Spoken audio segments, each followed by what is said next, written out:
Mary predicted this about you 2,000 years ago. In the Gospel of Luke, Mary made a prophecy. Standing in Elizabeth's house, she said something that seemed impossible at the time. She said, "All generations will call me blessed." This young girl from Nazareth, pregnant with Jesus, declared that every generation throughout all of history would honor her. And she was right. But here's what most people miss. This prophecy isn't just about Mary, it's about you. It's about what happens when you honor her and turn to her for help. Today we're diving into one of the most overlooked aspects of Mary's prophecy. Because Saint Alphonsus Liguori, one of the greatest doctors of the Church, understood something profound about these words. He saw that Mary wasn't just making a prediction about being honored. She was revealing what would happen to people who call her blessed. And the transformations he describes are absolutely stunning. The problem is that most Christians either ignore Mary completely or they honor her without really understanding why. They don't realize that calling Mary blessed isn't just about being polite or following tradition. It's about accessing a source of spiritual power that has transformed millions of lives throughout history. It's about tapping into the refuge that God Himself created for us. Let's start with what St. Alphonsus noticed. He looked at Mary's prophecy and saw evidence everywhere that it was coming true. Not just in the sense that people were honoring Mary, but in the sense that people's lives were being radically changed through devotion to her. He writes about the proud who became humble through devotion to Mary. Think about that. Pride is one of the hardest sins to overcome. It's the root of so many other problems. It destroys relationships, blinds us to truth, and separates us from God. And yet, through devotion to Mary, proud people become humble. Why does this happen? Because Mary is the perfect model of humility. She called herself a lowly handmaiden. She attributed everything good in her life to God. When you spend time with Mary, when you develop devotion to her, you start to see things from her perspective. You start to understand what real humility looks like. And gradually, your own pride starts to melt away. St. Alphonsus also talks about people who were ruled by their passions becoming restrained through devotion to Mary. This is huge. We live in a culture that tells us to follow our feelings, to give in to our desires, to do whatever feels good in the moment. And the result is chaos. Broken relationships, addiction, misery. But devotion to Mary teaches us something different. It teaches us self-control. It teaches us purity. It teaches us that there's something better than giving in to every impulse. Mary is the purest person who ever lived. She's the model of self-control and virtue. When you learn from her, when you ask for her help, she guides you toward that same purity and restraint. Then St. Alphonsus mentions people in darkness finding light through Mary. This is about more than physical sight. This is about spiritual understanding. It's about people who were confused, lost, wandering in error, who found truth and clarity through devotion to Mary. And this makes perfect sense when you think about it. Mary's entire purpose is to bring people to Jesus. She's like a lamp that illuminates the path to her Son. When you're in spiritual darkness, when you don't know which way to turn, when you're confused about what's true, Mary brings light. She helps you see clearly. She guides you to Jesus, who is the light of the world. Saint Alphonsus also describes people in despair finding confidence through Mary. This might be the most important one. Despair is spiritual death. It's the belief that you're beyond help, that your situation is hopeless, that God can't or won't save you, and despair is exactly what the devil wants. He wants you to give up, to stop fighting, to believe the lie that you're beyond redemption. But Mary is the refuge of sinners. She's the mother of mercy.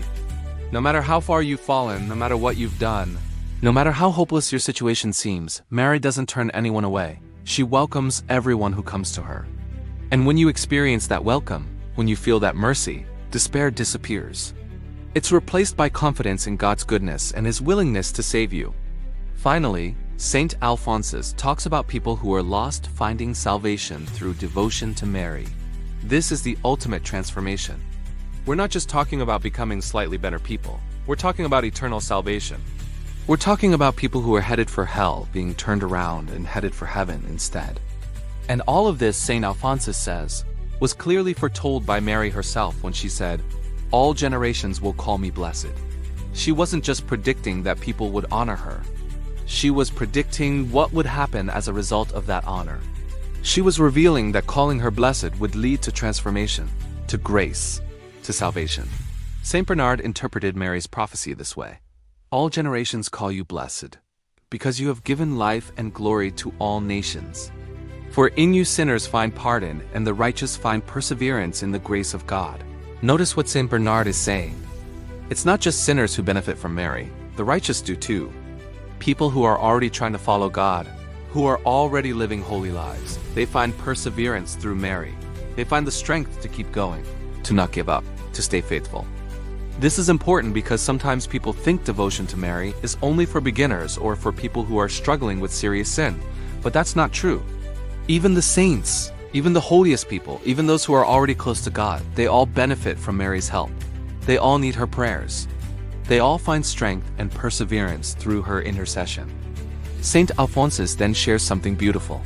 He imagines Jesus speaking to the world through a devout monk named Lanspergius.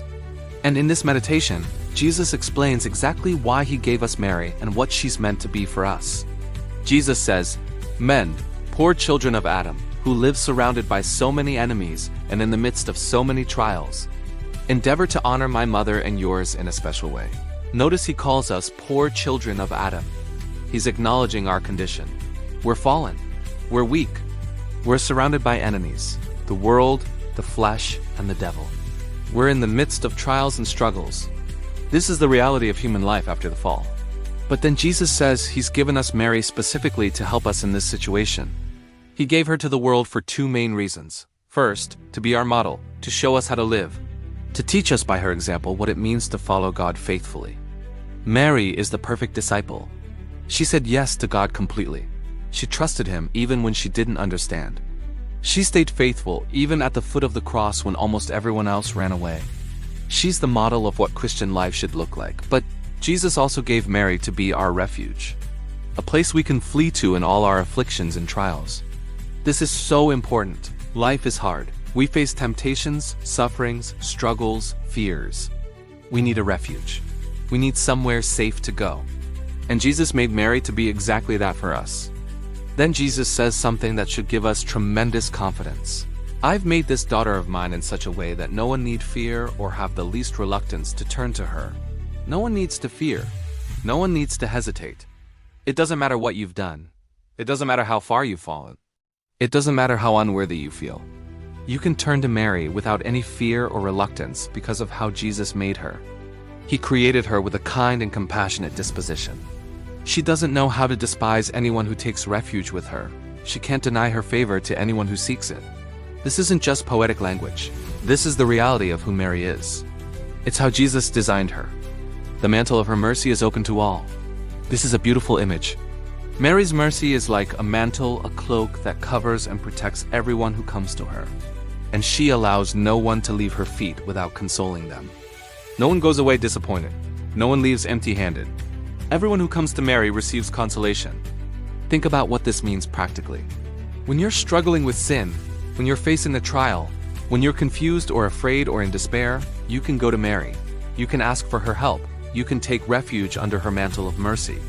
And she will console you. She will help you. She will bring you to Jesus.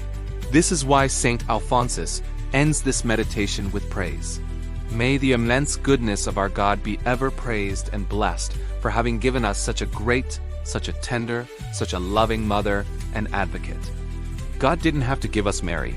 He could have accomplished salvation without giving us a spiritual mother. But he chose to do it this way. He chose to give us this tremendous gift. And for that, we should constantly praise and thank him. Now let's get really practical. How do we become among those who call Mary blessed? How do we access this refuge that God created for us? How do we experience the transformations that Saint Alphonsus describes? It starts with recognizing who Mary is and what role she plays. She's not just a historical figure. She's not just someone we learn about in catechism class. She's your mother. Jesus gave her to you from the cross. She's alive in heaven right now, praying for you, caring about you, wanting to help you. Once you recognize that, the next step is to actually turn to her, to talk to her, to ask for her help. This doesn't have to be complicated. You don't need fancy prayers or special devotions to start. You can just talk to her like you talk to your mother. "Mary, I'm struggling with pride. Help me become humble. Mary, I'm ruled by my passions. Help me gain self-control. Mary, I'm in darkness. Help me see clearly. Mary, I'm in despair. Give me confidence. Mary, I'm lost. Lead me to Jesus. Simple prayers like these are powerful because Mary hears them and she responds. She brings your prayers to Jesus. She intercedes for you. She helps you. You can also pray traditional prayers like the Hail Mary or the Rosary. These prayers have been prayed by millions of Christians for centuries.